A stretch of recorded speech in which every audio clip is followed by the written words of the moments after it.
Horror कहानियां थी। खून की प्यास पार्ट 2। और उसके बाद वो जंगल एक बार फिर से सुमन की चीखों से गूंज उठा। लेकिन आज की रात सुमन की चीखों को सुनने वाला वहां पर कोई भी नहीं था। अगर वहां पर कोई मौजूद था तो बस हरिया, जो कि अब एक भेड़िए में बदल चुका था। सुमन के बालों को पकड़कर घसीटते हुए वो जंगल के बीचों बीच एक जगह पर ले जा रहा था। अगली सुबह गांव में। अरे भाई, पता नहीं क्या बात है, अपने गांव का हरिया किसान और उसकी पत्नी सुमन दोनों गायब हैं। दोनों का कोई अता पता नहीं। अरे कैसी बातें कर रहे हो भाई, ये कब हुआ हैं? अरे पूरे गांव में खबर फैली पड़ी है। कल रात को दोनों खेत की तरफ जा रहे थे, लेकिन लौटकर आए ही नहीं। तो हो सकता है अपने खेत पर होंगे। पूरा गांव ढूंढ कर आया है भाई। जानते हो क्या मिला वहां पर? क्या हुआ भाई, क्या मिला? बताओ हमें, क्या मिला? अरे हरिया की पत्नी सुमन के कपड़े पड़े हुए थे। शरीर का एक एक कपड़ा फटा हुआ झोपड़ी के बाहर पड़ा था, लेकिन दोनों पति पत्नी का कोई पता ठिकाना नहीं था।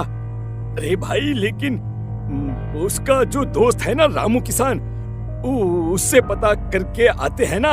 अब तक तो दोनों साथ ही खेत पर जाया करते थे। हाँ, हमें उसके घर जाना चाहिए भाई। चलो वहाँ चलते हैं, चलो। वो सारे लोग रामू के घर पर पहुंचते हैं। रामू अपने घर के बाहर बैठकर हुक्का पी रहा था। आज सारे के सारे लोग टोली बनाकर मेरे घर क्यों आ रहे हैं? क्या कोई मर गया क्या भाई? अरे कैसी बातें कर रहे हो? तुम्हारा सबसे अच्छा दोस्त हरिया और उसकी पत्नी गायब है और तुम यहाँ बैठकर हुक्का पिए जा रहे हो हैं?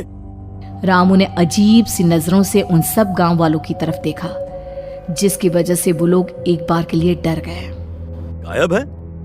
अरे गायब नहीं है, मुक्ति मिल गई है। उन दोनों को मुक्ति मिली है। इस दुनिया में आकर हर इंसान पाप करता है और उसे उसके पापों के लिए मुक्ति मिलना बहुत जरूरी है। अरे ये कैसी बहकी बहकी बातें कर रहे हो भाई हैं? और इसका चेहरा अजीब सा क्यों लग रहा है? लगता है दोस्त के मरने का गम बैठ गया है। पागल हो गया है शायद ये पागल। ये बात सुनते ही रामू चीख कर जोर से चिल्लाते हुए कहता है, पागल मैं नहीं हूँ, पागल तुम सब हो। और ये शैतानी जंगल अब तुम में से किसी को नहीं छोड़ने वाला, सबको खा जाएगा। याद रखना मेरी बात। शैतानी जंगल? कैसा शैतानी जंगल? लगता है रामू पागल हो चुका है। हमें यहाँ से चलना चाहिए भाई। चलो। तभी रामू की पत्नी बाहर आती है। नहीं, आप लोग इनकी बात का बुरा मत मानिए। 2 दिन पहले हरिया के साथ खेत पर गए थे। जब से वहाँ से आए हैं तब से ऐसी ही बातें कर रहे हैं। भगवान जाने ऐसा क्या देख लिया उन्होंने, खेत में कुछ भी बड़बड़ाते रहते हैं। लेकिन गांव के लोगों ने कमला की कोई बात नहीं सुनी और वो सब वहां से चले गए। रात अब धीरे धीरे ढलने लगी थी। तभी अचानक किसी ने धीमी सी आवाज में रामू को पुकारा। रामू, आ जाओ, मैं तुम्हारा इंतजार कर रहा हूँ। और सुनो, अपनी पत्नी को साथ लेकर आना, नहीं तो काम अधूरा रह जाएगा। ये आवाज सुनते ही रामू के चेहरे पर शैतानी मुस्कुराहट आ जाती है। वो धीमे कदमों से अपने घर के अंदर आता है। क्या हुआ? तबीयत ठीक है ना अब आपकी? मैं तुझे अपने साथ खेत पर ले जाने आया हूँ, चल। मैं तुम्हारे साथ कहीं नहीं जाने वाली। मुन्ना गहरी नींद में सो रहा है और उसे अकेला छोड़कर मैं तुम्हारे साथ खेत पर नहीं आ सकती। वैसे भी तुम्हारे उन खेतों में भगवान जाने कौन सा राक्षस घूम रहा है, मुझे तो डर लगता है। रामू गुस्से में दांत पीसता अपनी झोपड़ी से बाहर आ जाता है और कमला गहरी नींद में अपने बच्चे के साथ सो जाती है। तभी अचानक रात को रामू की झोपड़ी के ऊपर एक साया वही गाना गुनगुनाते हुए घूमने लगता है जो हरिया के मोबाइल में बजा करता था। मैं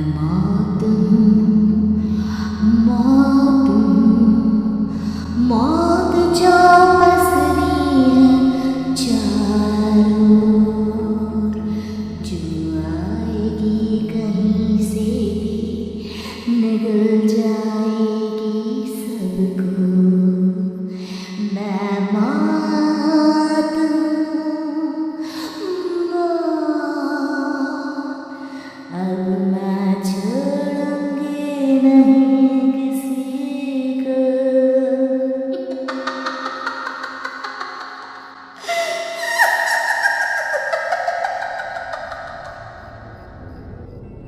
ये आवाज सुनकर रामू की पत्नी कमला की आंख खुलती है और वो देखती है कि उसका मुन्ना अपनी जगह से गायब था। कमला चीखते हुए बाहर दौड़ कर आती है। वहां पर उसने देखा कि रामू ने अपने बच्चे को झोपड़ी के बाहर एक पेड़ से उल्टा लटकाया हुआ था और उसका बच्चा चीख चीख कर रो रहा था।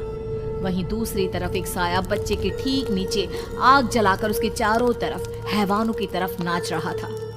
छोड़ दो मेरे बच्चे को। अरे क्या कर रहे हो तुम? शर्म नहीं आती तुम्हें? अपने ही बच्चे को इस तरह मौत के हवाले करते हुए। अपना बच्चा? किसने कहा ये मेरा बच्चा है? अरे ये तो उस रामू की औलाद है, इस गांव के किसान रामू की, और मेरी दुश्मनी इस गांव के हर इंसान के साथ है। क्या? कैसी बात कर रहे हो तुम? और ये औरत कौन है? ये मेरे बच्चे को खा जाएगी। तभी अचानक से उस साया ने एक बेहद खतरनाक दिखने वाली औरत का रूप ले लिया और उसकी आंखों से आग निकल रही थी। सही पहचाना तूने। मैं तेरे बच्चे को खा जाऊंगी। अगर तू अपनी इस हैवान पति रामू के साथ जंगल नहीं आई तो मैं तेरे बच्चे को खा जाऊंगी। लेकिन क्यों? आखिर क्या चाहती हो तुम मुझसे? मुझे जंगल क्यों ले जाना चाहती हो? औरत बुरी तरह से ठहाके मार मार कर जोर जोर से हंसने लगी और साथ में रामू भी। ये तो तुझे वहाँ चलने के बाद ही पता चलेगा ना। अगर तू नहीं आई तो थोड़ी देर में तेरा ये बच्चा आग में जलकर मर जाएगा। चल जल्दी। नहीं, मेरे बच्चे को छोड़ दो। तुम जहाँ कहोगे मैं तुम्हारे साथ चलने के लिए तैयार हूँ।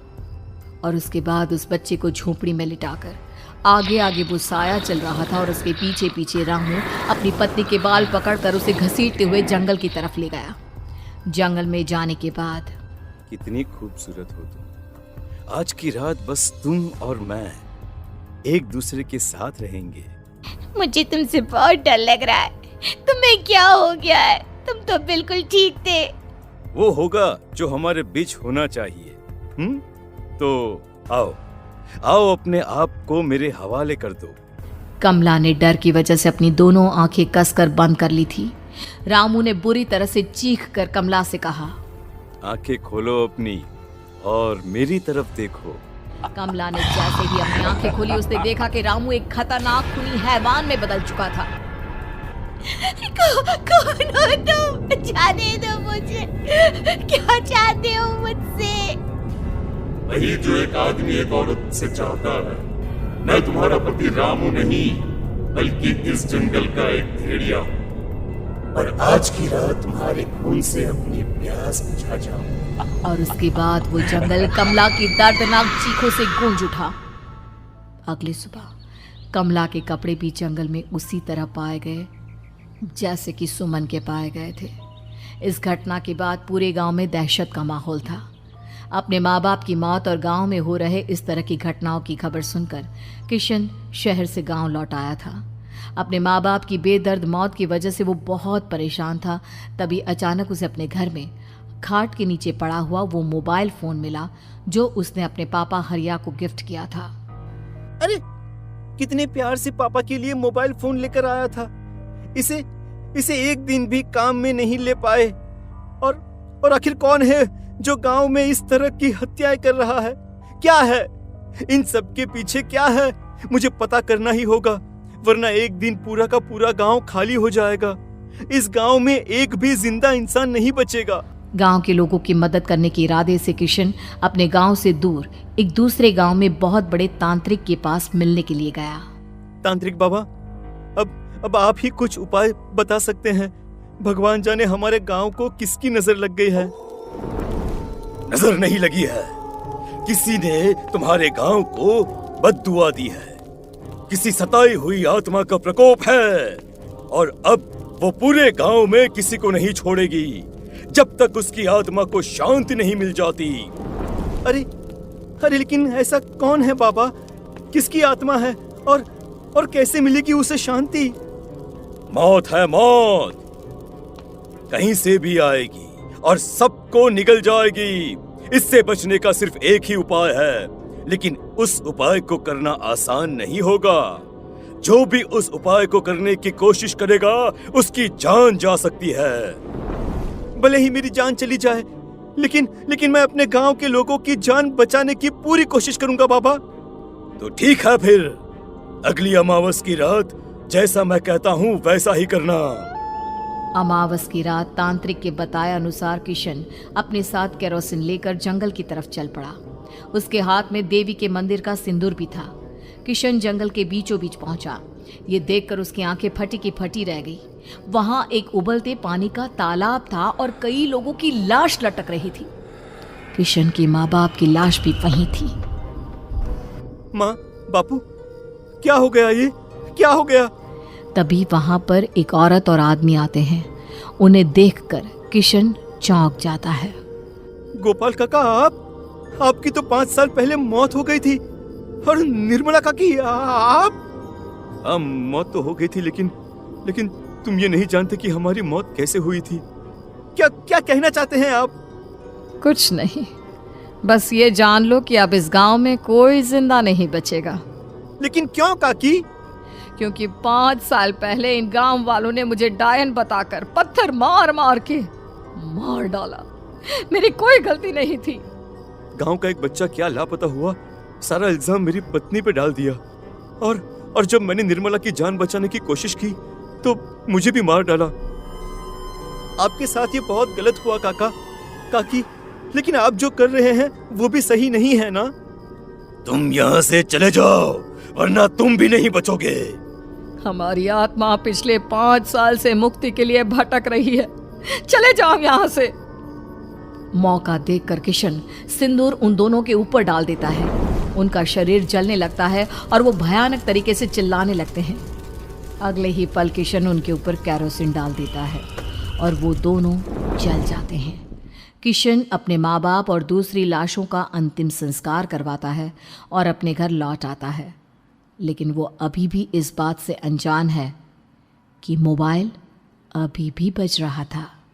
मैं मौत हूँ, मौत।